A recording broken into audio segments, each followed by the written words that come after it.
Good evening, everyone, and welcome to this week's edition of Bike Chat. My name is Jonah D. Thank you so much for joining us. It is an awesome show, to say the least.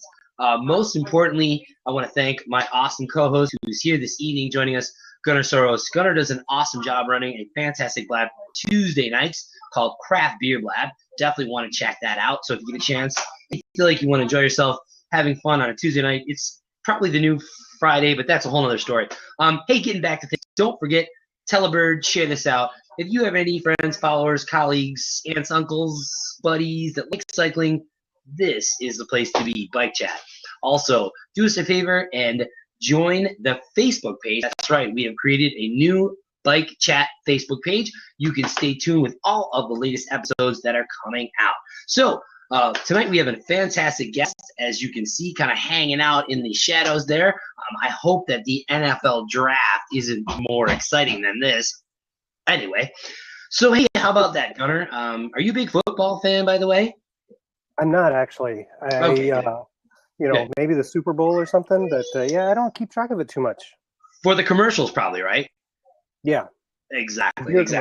All right. So, hey, listen, because I feel like my computer monitor is just about to catch on fire because we've got one of the fastest female DH phenoms on the circuit right now, and I do say that in all sincerity because as I said, being I guess an amateur professional announcer, sort of like you as a craft beer lover and cyclist, I've had the pleasure to call some events where Amanda has been racing. So let's dive right into it. Amanda, my goodness, what a pleasure to have you on the show. First of all, from both Gunnar and myself, thank you so much for joining us. It is a pleasure and an honor to have you on the show.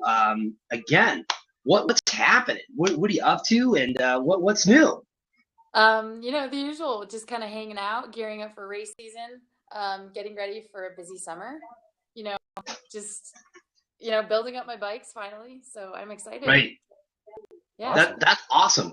And I noticed a number of tweets back. I believe it is GT. Is GT one of your sponsors? No, actually, I'm privateering. I'm back on GT this year because I win. So, it's more of a mental thing for me now, and so I bought my bikes this year. So yeah. Now, do you feel that it's an advantage to be a privateer, or you feel it's more of an advantage to be on an actual squad or a team, I guess, for the listener audience out there? Well, seeing as I've never been on like a factory trade team, I wouldn't know what it's like to be on a factory team, but there are definitely some pros and cons that I can see from my experience racing. For example, as a privateer, I can ride whatever I want. I don't have, I'm not beholden to a single company. I get to ride whatever I feel like riding, and if something breaks, I can sub in gear. But on a factory team, it's also, you have a dedicated mechanic. You have someone who makes sure you're up on time, you're at the gate, you're fed, you're rested, everything is going smoothly. Whereas a privateer, you're kind of responsible for getting yourself in the gate, getting yourself warmed up, all of that stuff. But there are pros and cons to each kind. Right. Wow. So now, obviously, being a privateer for the audience out there, I mean, essentially, it's a lot of the out-of-pocket expenses are funded by you, correct? I would imagine. Yep. Wow. Yeah, almost. I would say 98% of them. I've definitely got some great. And so, again, hey Gunnar, if you can, I see you got the link up there. It's amandabatty.com, and folks definitely check that out. Amanda's also on again, the various social platforms. Check her out on Twitter. If you really want to laugh your ass off, it's a great Twitter feed to follow. But we'll get to that in a minute. But in all seriousness, though, Amanda, just looking at your schedule, you're not taking this lightly in any way, shape, or form. And again, for those listeners out there's a pretty extensive circuit, if you will. It's not just in the States. It is a very extensive, I guess, if you want to say European circuit. And again, that means, a huge amount of dedication.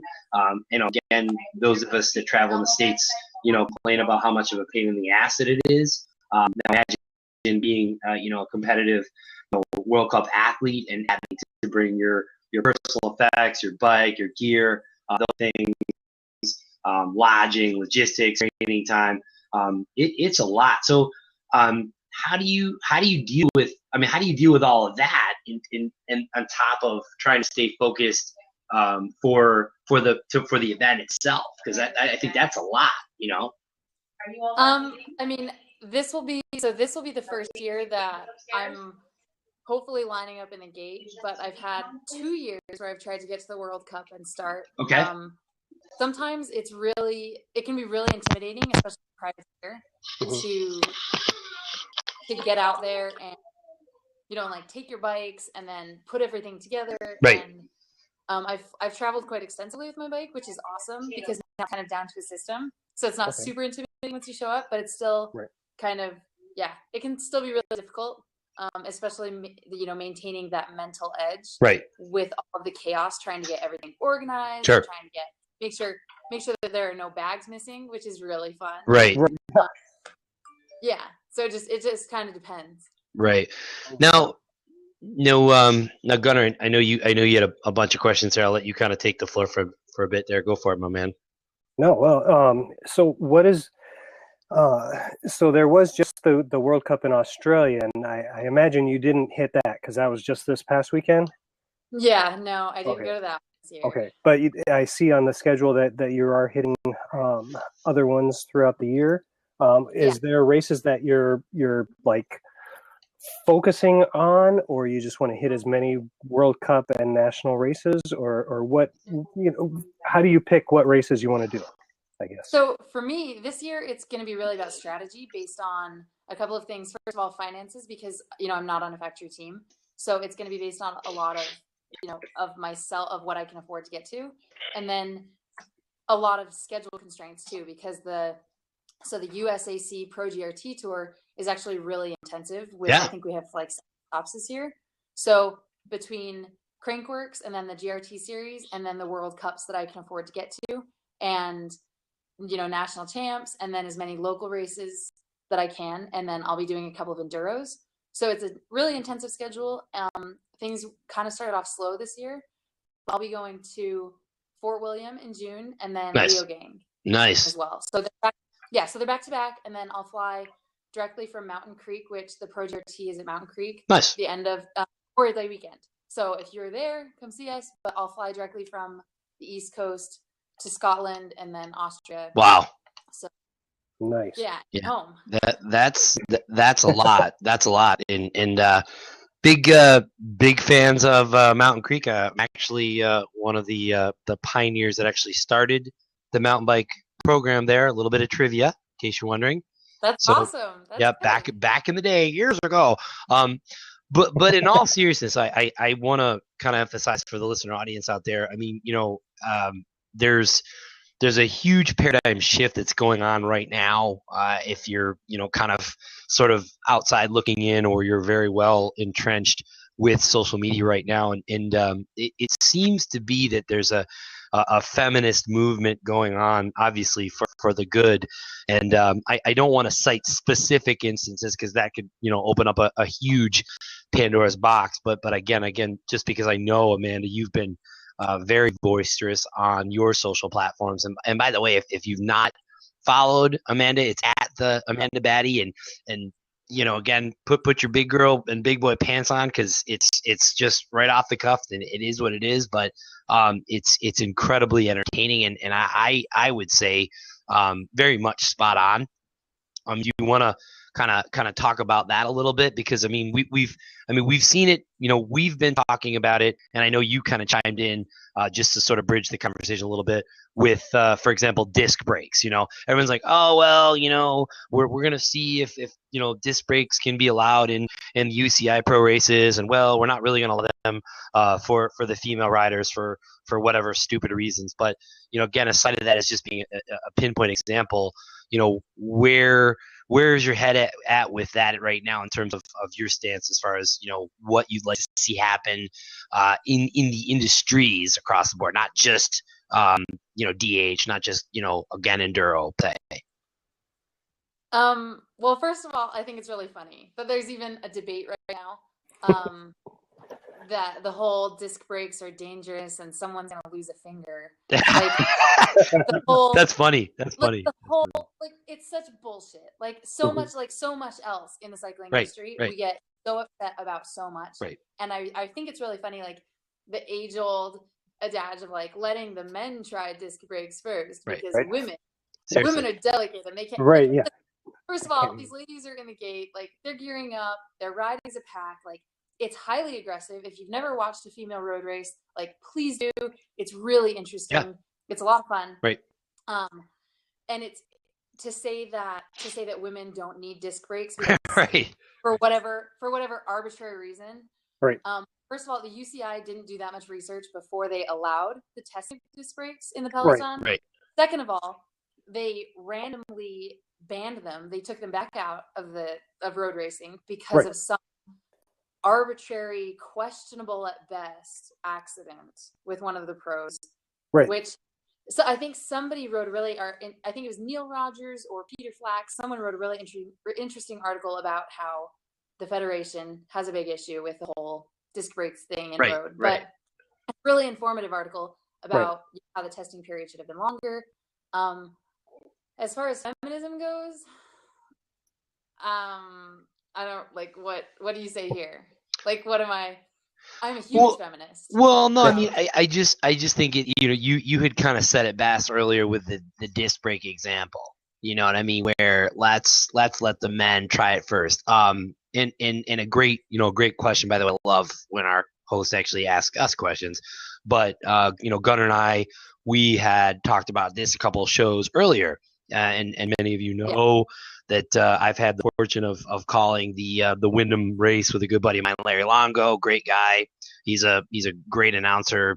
My mentor taught me a lot of great things, as well as a number of other vets out there that announce. But anyway, my point is that if you take like the cross country event, for example, why is it that the men's, XCI, they do more laps than the women's? You know what I mean? And it's not even an issue of the fitness or the preparedness or the team or the squads or the bikes. I mean when you're seeing some of these ladies putting in faster laps than some of the men in the pro field in UCI, I'm not going to name names, but it's like, come on now. I mean, they're definitely more than capable. And I've always wondered why that's the case and why they just, I don't know. I mean, they just assume that instead of 7 laps of a UCI course, they're going to do 5. They're like, right. Come on, man. So I guess that's sort of my point. And I don't know why that is the case across the board. I don't know whether that again, I don't know. I mean, I don't know if the women as a collective have just said, hey, WTF, why are we not at that same level? Because I mean, I don't think that if I was sitting there spectating an event, it would be any or more or less exciting if I saw the women's field do 5 laps versus 7 laps. If anything, I'd rather see them do 7 laps, because I want to say, hey man, if you're a top level female competitor at World Cup status, why in the world shouldn't you be able to bang out 2 more laps, for crying out loud? It's the same status as what the men's are doing. So that was kind of my point. Did that make sense? Yeah, no, absolutely. I think it comes down to individual athletes and where the athletes want the sport to be. Just like when Norba switched the World Cup or the North American US Cup. Right. From, when they switched the courses, like there was a specific expert / Cat 1 / women's course, and then the pro men course. But now all of that changed inside of downhill. There's a specific pro course, and then the Cat 1 course is usually with pro course. Correct. As course gotten a little dumbed down. Yes. Or Cat 2, Cat 3. Right. So it kind of depends on each discipline, but I would think, and I can't speak for road racers or XC racers, but when I see women race, especially just today, the Tour of Utah announced that they're suspending the women's Tour of Utah now. Right. I saw that. Really stupid. Interesting, because there's quote unquote not enough funding for courses. Right. Well, you know what? Have them ride the men's course. Many of those pro women can drop a lot of the local pro men who are riding hill. So I totally agree with that. It just doesn't make sense to me. But then again, I'm not a road racer, and according to some road or cyclocross racers, I don't know anything about road racing. Because, and I think that's that's all fine and good, but I think the reality of it is that you still have. I mean, being in that sphere, you have a pretty good idea of what's going on, and I can tell you that being I know for the listener audience out there. Amanda's a huge snow sports enthusiast. If you check out our website, you'll see some really great clips. By the way, super jealous because we had a really crappy East Coast snow. I don't know, maybe in Rochester, Minnesota, they got more snow than us. But anyway, no, I doubt it. That's been something that I've seen for years. Being a longtime snowboarder from back in the day is just the women that have really been out there pioneering, even though they're still on the cutting edge. They get kind of the backseat. And honestly, I would say maybe it's been even just since the Olympics, which is sort of really kind of where the next part of this conversation is going. Is what do you see coming out of the influence of cycling in the Olympics? Because I know, for example, this year on the East Coast, Wyndham has kind of been put on the back burner just because, again, they're going to have Mont Saint Anne, and that's about it. I don't know whether that was a good decision or a bad decision, but anyway, what is your thoughts about how much of a kind of a refraction of influence it has on kind of the masses when they see mountain biking in the Olympics? It's kind of like it's kind of like gymnastics.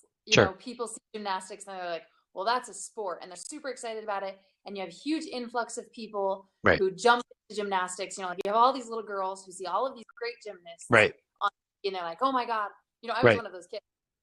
I think for mountain biking, especially where downhilling is concerned, sure, the rest of cycling is in the Olympics because it's a reasonable participant sport, I think. Where downhilling, A, it's prohibitively expensive. Sure. B, I personally believe that downhilling isn't a participant sport until you've been a mountain biker for a long time. I think that it's mostly a spectator sport. You can't just some Joe Schmo who's never, ridden a dirt bike or a mountain bike is going to have a very difficult time jumping into downhilling and getting the image on the screen right now. That's not a course that most people are going to be super comfortable just jumping into and being like, oh yeah, I'm downhiller now. Which makes downhill, access to downhill. It's to me, it seems like a more of a spectator sport right now, which makes it very difficult just to justify it being in the Olympics where, I used to be a huge proponent for downhill in the Olympics. And then I saw what happened with the IOC inside of snow sports, and you learn a little bit more of the history behind, downhilling and what everything has gone through to get where it is right now. Quite frankly, the IOC is corrupt as fuck.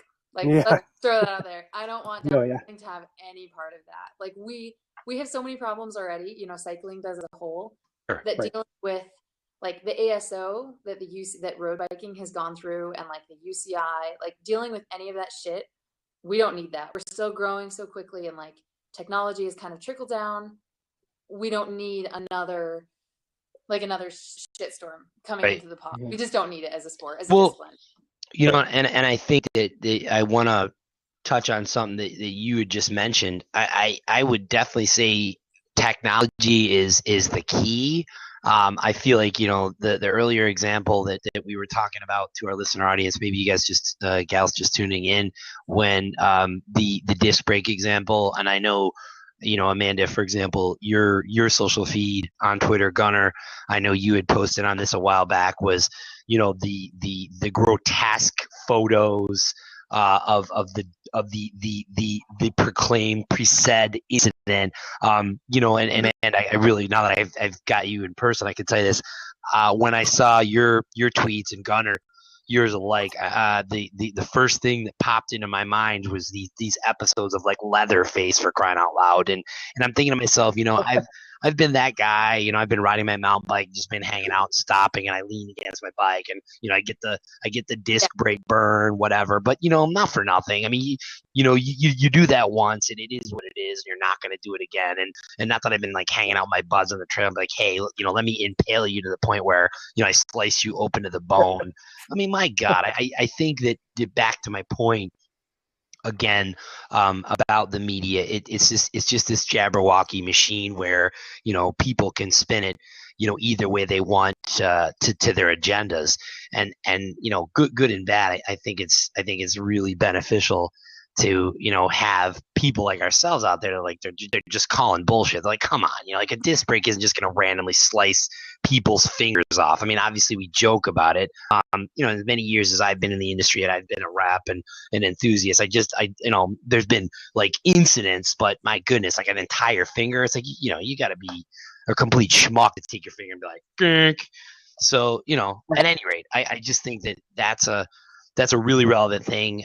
There's a number of influencers such as yourself that just off the cuff just tell like it is. I feel like that helps level the field with the bullshit that's out there, so that people aren't just randomly opening up their mobile phone and be like, oh my God, cycling is dangerous, you ride a bike, you're going to become sterile, blah blah blah.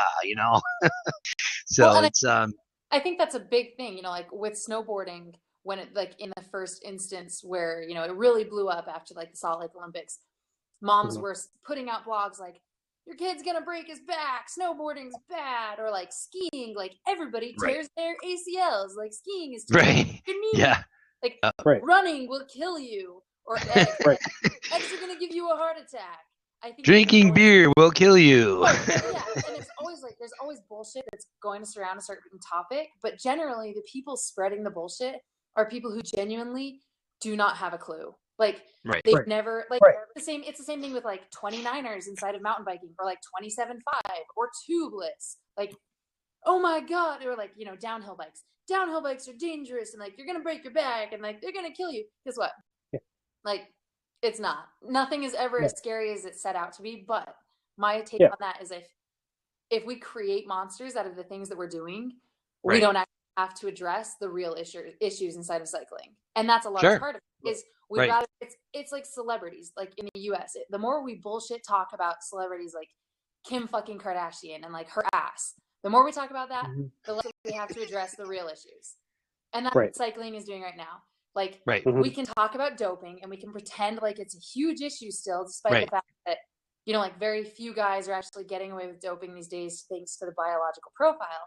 Or we can talk about the rampant sexism inside of the UCI, whether it's women's courses, whether it's the lack of women's pay, despite what Brian Cookson claimed to have wanted to do 3 or 4 years ago. Like, none of that's being worked on. And the sport isn't progressing as far as human rights go. Like, how many gay guys do you know inside of the pro crew? Like, no one openly, no one is open. Thank you, Gunnar, you said it exactly. Well, and the ratio of let's face it, white guys versus anybody of, I mean, there's one Chinese person, one Japanese person, and maybe 2 African, that are of color. I don't know. I don't want to jump on your wagon, but that's a huge thing.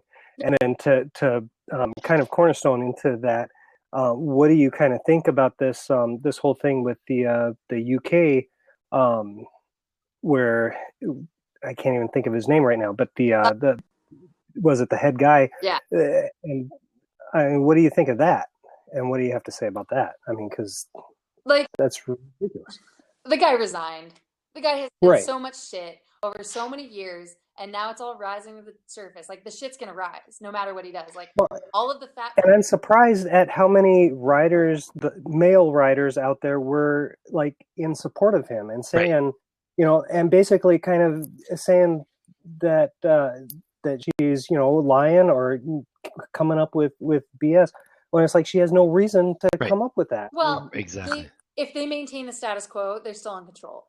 And quite frankly, not to criminalize any of those riders, because it's probably all subconscious actions. Right. But the people who are the people who are at the top, or the people who are the recipients, or the benefit, the people who benefit from all of this inequality, they're never going to look at privilege and be like, oh yeah, I'm totally privileged, unless they consciously acknowledge it. And Right. they're not going to say, oh yeah, let's change this, because it doesn't benefit them. And so equality to those who have benefited from the privilege for so long often looks like favoritism, because they don't know what it's like. Like, these guys have never known what it's like to be a female in the peloton and be like, and then be told, oh, you're 25, you're too old, you need to go home and have kids. Because you know what, a lot of the women in cycling have won closer to 30 than they have closer to 20. Experience benefits competitive advantage. Like, but all of these, so many of these guys, not all of these guys, because there are really amazing guys out there, particularly Adam Meyerson, who is my favorite person, hands down, on the internet right now. Yeah, so great guy. If you can go follow him, find him, follow him. Really informed, pro racer, really awesome guy. But he, and he said a few things like, through all of this bullshit with Shane Sutton, and then, Peter Kennaugh today, or however you say that, his fucking name. Like, he's claiming that there's no inequality, and yet he's the national champion, writing all of these shitty tweets. Like, dude, like, are you fucking, like, do you realize the irony in this entire situation? Like, are you aware of the ironic, the whole iron? It's just, anyway, yeah.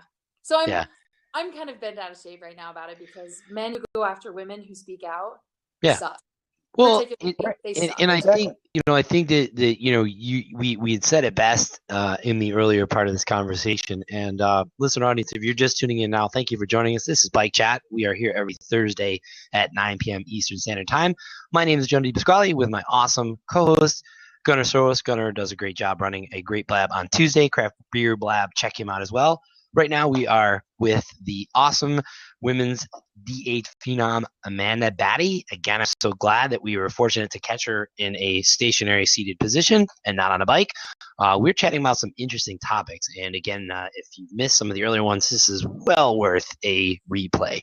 So what I was saying earlier, and just a few minutes ago, is that with the social presence out there, I feel like, and you yourself, you'd mentioned Adam Meyerson, great guy.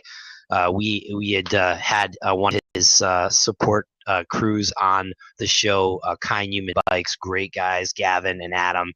Check those guys out and watch that replay. But at any rate, the point that I want to make is that the beauty of social media is that everyone polices everyone. So to your point about, somebody who says they're this, right, and then truly they're this, it's just a spade gets called a spade. You know what I mean? And I was laughing because, just to see how quickly that whole amount of posts escalated. I mean, the cycling community was furious, right? So I would say, to your point, both Gunnar, as well as yourself, Amanda, is at this point he's got to be crawling into a shell and backpedaling and saying, "Good Lord, I wish I'd never sent that tweet." And here's another one of those prime examples of, oops, I probably wouldn't do that again.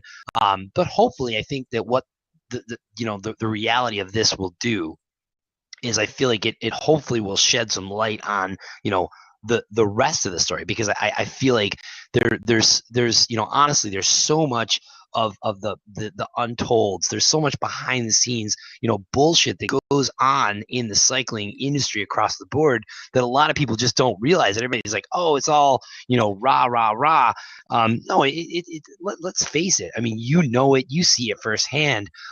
It's a very cutthroat industry where, people have their own agendas. They'll do and say what they have to do, in the efforts of benefiting their well-being and their means and their agendas. And I feel like it's great that social media and even shows like this that just can get people to look back and go, wow, I that is true, or oh my God, somebody really did say that.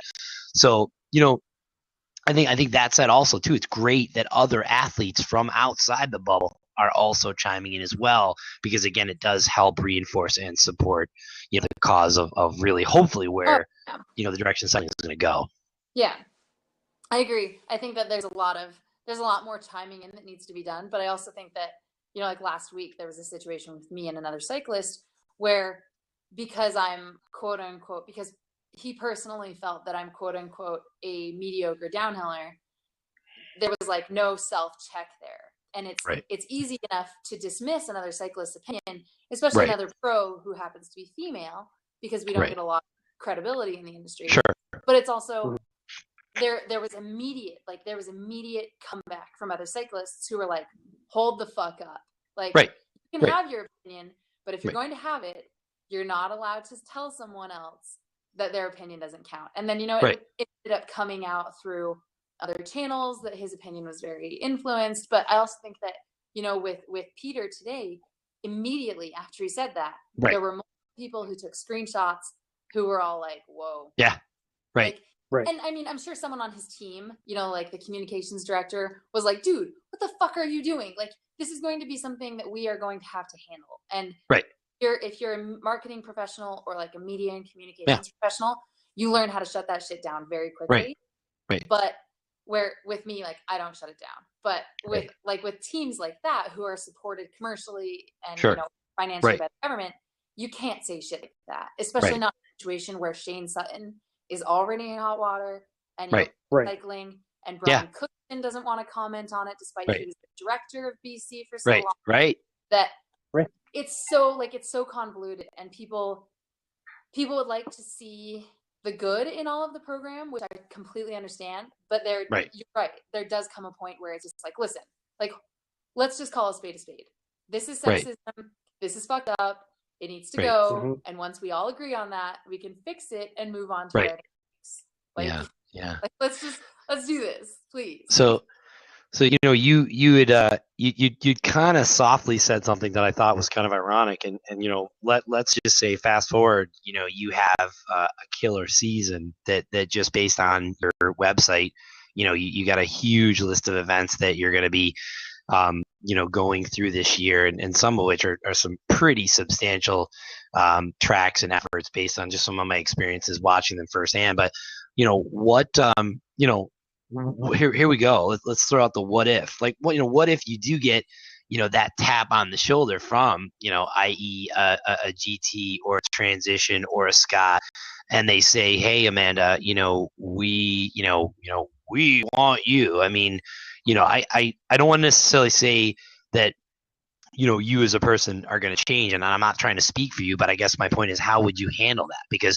you know, you're a very transparent, straightforward, it is what it is kind of person, you know, and ironically, what we just talked about being in that team environment, you know, for the listener audience, how would you adapt to that? Do you see yourself adapting to that? Is that not something that you're interested in, or do you want to kind of continue to be, you know, that leading edge, you know, privateer that you are as we speak now? I mean, I'm not going to jinx myself, but thank you. I mean, if everything does go well this season, to be quite honest, there's a good chance of me looking at the future and saying, yeah, I'll sign with the team. But from a medical perspective, on the advice of my doctors, I need to stop racing after this year. Really? And while I would love to join a team, I think that I have a bigger place in being honest. I think that there's a lot of value in being in being transparent and being a woman and being confident enough to speak out and making that room. And I mean, everybody makes sacrifices, but at the same time, you know, I picked a couple of sponsors this year after my crazy last year, like just batshit last year. But I think that there's also, I think that everybody makes sacrifices, but an athlete also has to look at a sponsor and say, this is who I am. If you're approaching me, you know, you want something out of that brand. And the brand that I have is, you know, irreverent, obnoxious, outspoken, you know, woman who kind of just doesn't give a fuck. And I mean, that's definitely the public role that I play. But sponsors, you know, sponsors who approach me have to be good with that. You know, I just picked up a wheel sponsor, as I announced on Twitter the other day, and they came to me in part because of my Instagram posts being so vocally driven behind equality and just having fun for fun's sake, and not really, Yeah, and that everybody's equal to have fun. That everybody wants to have fun. And someone just mentioned Half the Road, which is an awesome documentary. Right. But yeah, that's kind of what I'm about, and I think that my job as someone who is sponsored by these companies, that if they do want to stand behind me, or behind or behind Half the Road and cycling in it, I think that there's definitely an acceptance on the company's part to say, Sure. This is who they are. Like, this is something really important that we need to be part of. And those companies rise to the top. Like, the companies who want that, and the companies who are on the right side of history here, are always going to look at the athletes and say, we see this as the future of our sport. We're part of this, and we're happy to be part of that. Where the companies who don't do that, they're left behind. Sure. And yeah, I can agree. I feel like you are very good at storytelling, as well as Gunnar in his, craft beer realm, where he's right at home, and even myself, trying to be, or being a social connector, as far as my passion for the cycling industry, I feel like it's great for me to share other people's stories, for them to understand what's going on, them get sort of the rest of the story. And I feel like, where Bike Chat is slowly but surely positioning ourselves, and we will position ourselves in that social arena, is that people are seeing, guests such as yourself. They're seeing guests such as Bike Gab. They're seeing guests such as, Kind Human Bikes and Squid Bikes. And I mean, we're bringing, core, true, transparent, it is what it is kind of people to, the rest of the masses, so they can see that, it isn't all necessarily about, this, black and white. This is what this company looks like on paper. Here's our textbook marketing campaign, on our perfect teeth whitened, model / spokesperson. And I feel that the cycling industry itself is really starting to take a couple steps back and look at the reality of where the industry is going. Like, I feel like when I was a rep, with Cannondale, many years back, my thing was, Popo Pizzato and all those flashy Italian racers. You know what? They're awesome. They weigh 140 pounds. That's great. They've got their whole life ahead of them. They spend, 8 to 10 hours a day riding their bike. That's great. But, let's face it. That's not what, mom and pop and me and my buddies that have 3 or 4 kids, the reality of it is, if I can ride 8 hours in a month, that's amazing. But what I'm trying to say, is if we're not truly portraying what is going on across the board in all, sectors of the cycling world, I think it's going to spell huge problems and disasters for the cycling industry as we know it. Like, for example, we talk about, the feminists and the women and why they can't use disc brakes for that. I mean, I think that's just complete crap. The Tour of Utah, for cutting out the women's race. I mean, so all of a sudden they're just saying, well, okay, that's it. Pack it up. No, women aren't interested in bike racing anymore. That's stupid. I mean? I feel like it's a total fail. Also, I feel like that the more we can try to level the playing field so that everybody has an in, that, the industry itself is going to sit there and go, oh my God, we're selling more bikes. I mean, do you realize how, and I know you know this firsthand, I mean, do you realize how difficult it is to find a fair SKU representation in any of the major retailers that you walk into that doesn't have the women's section? I mean, that's complete horseshit. I used to remember, working at, in some of the retail shops here in upstate New York, where here's the women's department. It's here's the kids section, for crying out loud. And I never quite understood that. I said to myself, I'm like, good Lord. I mean, I get you want to, have this focus area, but don't make it seem like it's just romper room with, some pink, fuzzy pastel colors, you know, I mean, so it's just, there's a lot there, you know, I just think there's a lot to this comment, but I sort of where my thoughts are kind of based on what you were saying. Oh yeah, and it's nice to see businesses who say, well, we want an accurate reflection of where to spend our advertising dollars, and we want, you know, we want, you know, definitive lines of where our purchasing groups are and where the demographic is and where we're marketing to and all of this business bullshit. But it doesn't translate in the industry. And right now, you have a lot of women who are like, well, women-specific bikes, that's what I should buy, right? Well, not everybody is 5'4" and 120 pounds. Like, not everybody is going to fit on a women-specific bike. Right. But it seems like there's between the marketing department and the sales department and the actual audience, there's a huge separation in what's going on. Yeah. And instead of marketing bikes to the people that they fit, right, we're marketing bikes based on gender of all fucking things. Because we feel like gender is the great, you know, and you know what? 50 years ago, skin color was the great divide. And now it's gender. Right. And then next year it'll be religion. Like we'll start making bikes for Christians and atheists. Right. Like which is the most obscure, stupid situation you could possibly do. Instead of saying, listen, you're 5'8", you have a long torso, you need this seat, like you have little short arms, like T-Rex arms, like me. Like guess what? You're gonna need a certain type of bike. And instead of saying that, we're saying like, oh, you have a vagina, you belong on a purple bike. Like you have a penis, guess what? You need Enduro blue. Like and it's this constant, and I understand like humans need compartmentalization. That's what humans, all of the information that's processed, we need to have some way to organize it. But gender is a really fucked up way to do it, especially when it comes to bikes. Like because humans want to ride bikes for fun, and and that's where ultimately that's where my feminism kind of comes into play. Because me riding a bike was like the first place that people weren't like, oh, you're a girl. Right. Like me riding a bike, it was like, oh, you're a rider. Oh, you're a cyclist. Like you're a downhiller. Right. You're a friend. You're a riding buddy. Like I fulfilled all of these different terms rather than just girl or grown woman on a bike or grown like female snowboarder. And for the first time in my entire life, my success wasn't dictated by my gender.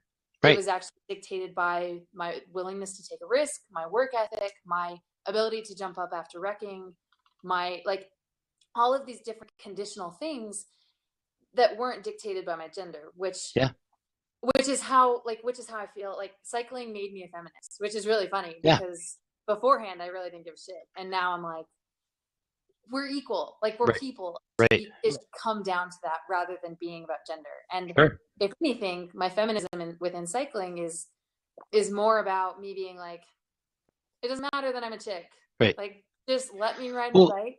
I feel like, you know, I feel like that honestly from what I see and what I observe, you know, there's many positive, you know, male ambassadors and role models in the industries across the board in all sports. And you know, I think to keep the line even here, which is what we're going to do, I feel like myself personally, firsthand, you know, being, you know, fortunate enough to announce, you know, at the World Cup level and be able to, you know, tap on a lot of these, you know, high end, you know, pro level athletes, you know, Rachel Atherton, Manon Carpenter, you know, Karina Caparelli, you know, and on and on and on. Emmeline Rago. I mean, you know, it's to me, I'm blown away and I'm humbled, you know, that they will take the time to look at me eyeball to eyeball and smile and answer a few questions. I mean, you know, whether I can speak their language or not, but you know, it's amazing, you know, how real, you know, how human they are. And I feel like for me, you know, and the listener audience out there, I feel that my passion and my draw to the cycling industry was, you know, Amanda, you said it best, kind of like back in the day, you know, when you were skiing or snowboarding. I mean, you went out of your way to find another person that was on a snowboard because you didn't see any other person at a resort snowboarding or whatever. And, you know, man, girl, boy, whatever, skin color aside, you're just like, hey, let's go snowboard. I feel like, and I agree with you 100%. I think it's a great point for the listener audience out there is, you know, the fact that you have a helmet on your head and you're riding a bike. It's just everyone's like, cool, you ride a bike, that's great. I feel like, to me, that embodies the whole reason why we are cyclists. Insert your discipline, whether it's downhill or cross country, whatever it is. I feel like that, to me, really is the whole point of Bike Chat. And even just connecting with Gunnar. We both laugh amongst ourselves. We have this like little Strava battle going on. Like, Gunnar will go out and do like 10,000 vertical feet of climbing at lunch, and I'll look at my Strava feed and I'll be like, oh my god, I gotta go out and try to climb the same amount of vertical feet. But it's all good fun and it's all good jest. But I think, getting back to my point, I feel like we need to not get sidetracked by the bullshit. I think you're 100% right. One other thing I want to talk about, and Amanda, I don't know if you remember this, Gunnar, I don't know if you remember this as well, but there was a situation, and I remember this specifically. There was a transgender individual that won an event, and it was heavily protested. I don't know if you remember this story. It was a while back, and there was a huge protest because this particular individual at one time was a male. Then they switched over and they raced in the female category and they won.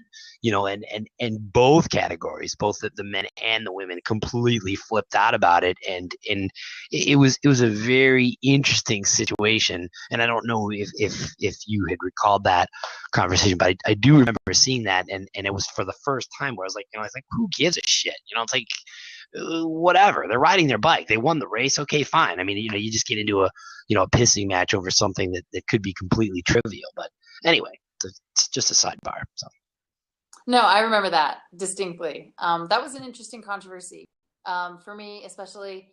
I'm a former personal trainer, and I have a background in athletic physiology, so it's really interesting, that whole debate. On one side, socially, I think that, it doesn't make a difference. But I think that competitively, there's definitely a physiological difference there, which is why men have different categories. That's why, at a local level, it doesn't really matter. Yeah. But at an elite level, it definitely matter. Yeah. I do think, however, that local races need to be more about community rather than winning, which is part of the problem with a lot of local races. Sure. You have a lot of pro behavior without the pro results. Right. Right. Exactly. Which is really interesting, but that's an entirely different conversation. I think that in order to make, like the diversity problem that we were discussing earlier, in order to solve that diversity problem, we have to start making inroads to where, as the tribal group that we are, we have to start making inroads towards including people rather than excluding people. And cyclists are probably the worst as far as elitist behavior, right? But it's really funny, we're kind of renowned for it now, but it's also a huge thing. And if we want the sport to be sustainable, if we want to include people, if we want people to want to get involved, we have to start making it not only accessible for people, which there are people doing that, which is huge right now, but we also have to make it feel like home. We have to, just like, like for me, for example, like I'll stop and talk to someone in the grocery store parking lot. I'm like, oh my God, I love your bike. Or like, you mountain bike, great bike. That's an awesome bike, and it's very tribal connection. But for a lot of people who we might have differences with, sometimes we forget that, we all ride bikes. Right. And regardless of gender, race, sexual orientation, religion, whatever, it's still about leaving all of that shit at the door. Right. And being a rider. And that's I think what we forget so often is we're in such a hurry to make sure that they know that we're better than they are, that it's a lot of that is kind of lost. A lot of the value of riding is lost in all of that competitive bullshit. Sure. Right. And it's I hate talking about it. Well, I think, and maybe it's just me, and I haven't done any enduros, but I think that's where, like, enduro racing and the gravel, especially the gravel, like the free events, are really kind of getting it, is that they're trying to build a community. And yes, there's going to be the competitive people at the front that are really pinning it and wanting to win. but there's maybe 500 other people that are riding in the group, and they're out there to do their best, but they're also out there to connect with other people that are in that similar, whatever that ability level or athletic level, and that it's just about getting out there and finding people that are similar to them and enjoying the same thing as them, and being able to go out there and have fun, rather than just go out there and I'm going to crush you, and my time's going to be so much better than yours, and I'm going to do everything that's possible to win.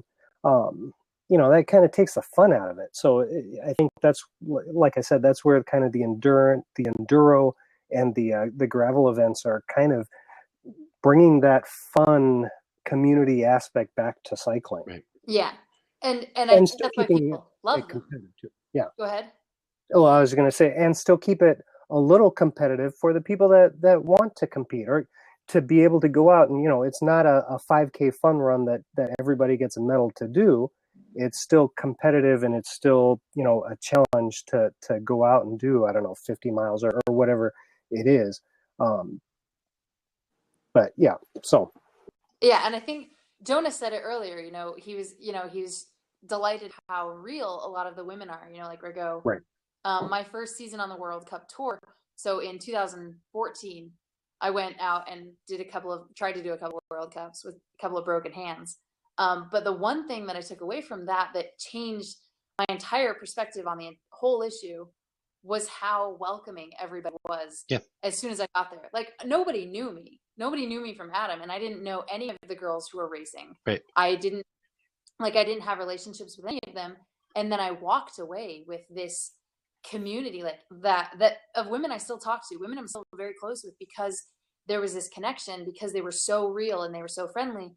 And regardless about how, regardless of the fact that we were racing at the most competitive level possible within downhill, between from the time you left the gate to the time you crossed the finish line, that's when you were competitive. Yeah. The rest of the time, everybody's buds. And, everybody has some people have weird issues randomly with other people, but for the most part, 99.9% of the time, it's mostly just a party. And it's just everybody's stoked, everybody's thrilled to be there. And it's very communal, that's awesome. And that's where Fionn was a huge influence there for me, because she really kind of just took me under her wing. She's like, listen, this is how it rolls. This is who everybody is. And we're delighted to have you here. And for me, that was transformative. And that's when I stopped looking at other women oh man, I'm going to fucking crush you. Yeah. I'm just here to have a good time. Yeah. And I think that's, it also coincided with some serious injuries, but I'm excited to get back to that this year. I'm excited to kind of re-embrace this community inside of racing.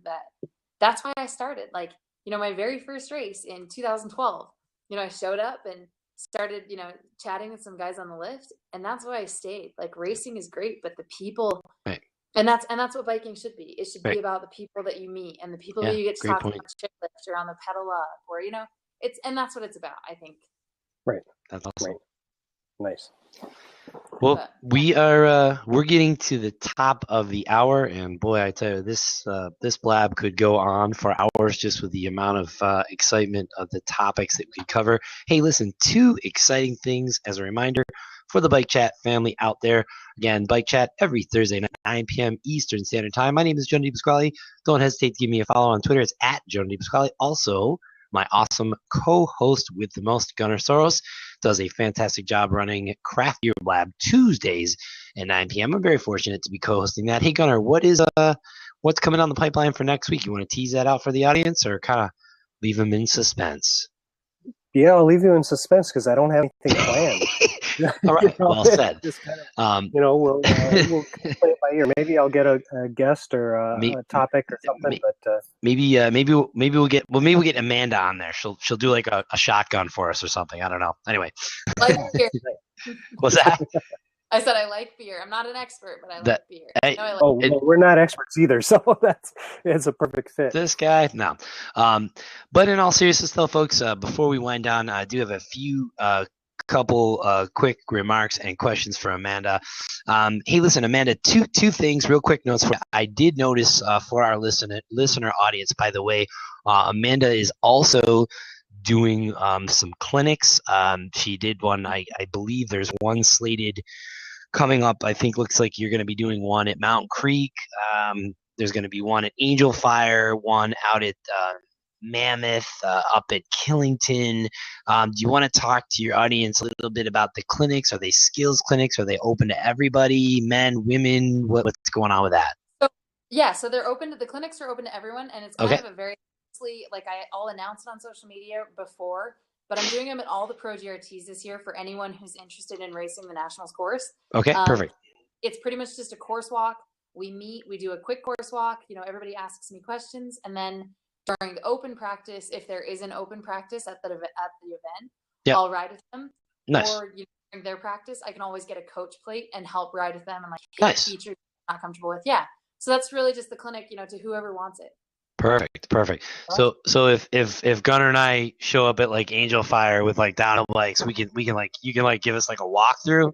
Oh yeah, come with. It'll be fun. But Angel Fire is like one of my favorite. But see, the thing is, Gunnar and I have these special helmets that like actually have like the beer hold. Like, would you still like be coaching us in that case? Oh yeah, you'd be my favorite. Are Definitely. Okay, good to know.